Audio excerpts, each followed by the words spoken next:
Alright, so my name is Quis Roper. I am a junior, criminal justice major. I'm from Harlem, New York. It's a far place from Reno, and historically, Harlem is known as the black mecca of the world, really. And Harlem, where it is, I suppose, let's start there, is located in New York City, which is made up of 5 smaller cities. The main one being Manhattan, and that's where like Central Park and Times Square is located, Broadway, all those things. And to put it into perspective, the island of Manhattan is about 5 miles long, or 11 miles long, and 5 miles wide. It's a very small island, yet it inhabits about 1 million people just on that island alone. And Harlem is at the top upper half, like maybe a 5-block radius. It's a very small community. It was originally intended for white people who wanted to escape impoverished people, or just get the ghettos of downtown Harlem at the time, where New York was still being created and construction was still being done, a lot of that. And what the realtors did and all the builders, they made so many buildings that they couldn't find enough white tenants who could afford all like the rent and what have you. So they started subleasing to blacks and other minorities. And that's kind of how Harlem was born. It was the first chance that blacks actually had good housing, good plumbing, all that, what have you. And that actually gave them a real chance to thrive. And that birthed the Harlem Renaissance, which I'm pretty sure you're already familiar with. But the artwork, the music, the jazz, all that, that's where that came from. Leading into like the Great Depression, a lot of whites moved out to the suburbs of upper state Manhattan, or upper state New York. Like, when you're from the city is the state. Like, it's it's so funny because New York City is like on the most tiniest edge of the entire state, and yet everything else outside of it is upstate. That's just a little colloquial fact, I guess. But I know that Harlem actually at one point in time wasn't safe for white people. White people are everywhere, and they control a lot of things. So to not be safe in a neighborhood that was originally made for white people, I think that's interesting. I think that's a very interesting thing. Going a little bit further, just talking about the city and how it kind of shapes me. People in New York, since they're so scrunched up together, got a lot of attitude. They're quick paced. They're fast thinking, fast moving.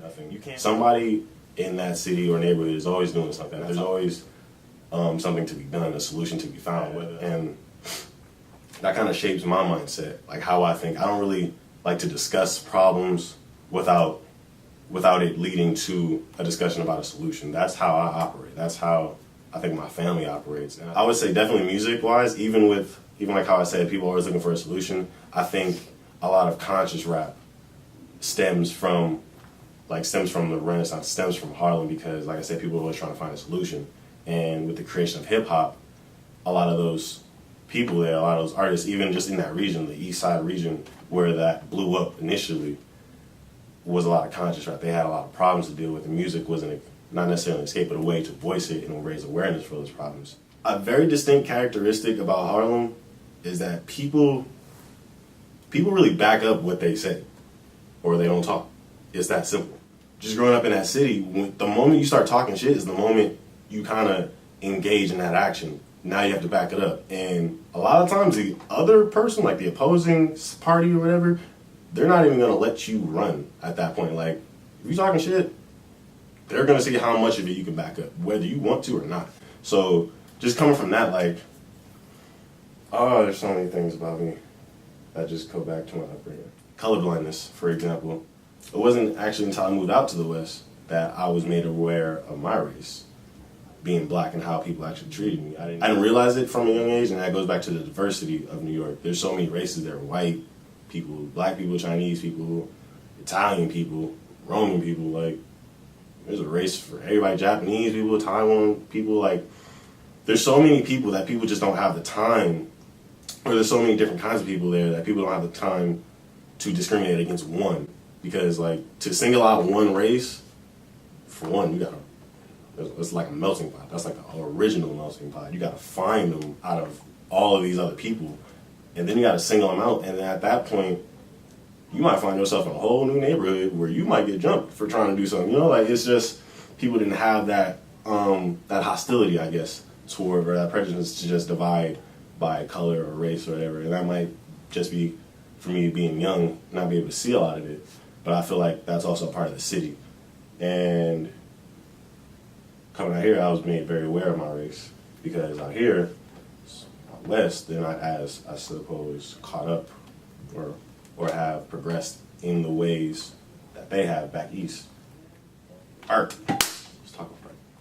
Back in New York, there's a whole bunch of art. It's expressed in the schools, and it's actually encouraged in the schools, which I found interesting in contrast to the schools here, where it's kind of any type of art I'm speaking of. That's on paper, murals, sculpting, music, like as an orchestra or a band, things like that. Those are really pushed back in the East because they want you to be as diverse of a person as you can be, I suppose.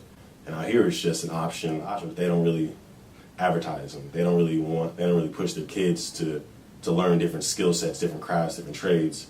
And I think that really plays out later in life. Like if you push a kid to do a lot of different things when they're young, they're going to be well-rounded, well-skilled, you know? Like they have a lot of basic rudimentary information about a lot of different things. So when they actually start to find out more about themselves, identify with certain things, and they realize, I want to have a career in this field, you can go back to their childhood and be like, well, they started doing this at a young age. I can see why they want to do it for the rest of their life. But I think it really just comes back to where you're from and the history of it. How much of it can you recognize, I suppose, that plays into your life.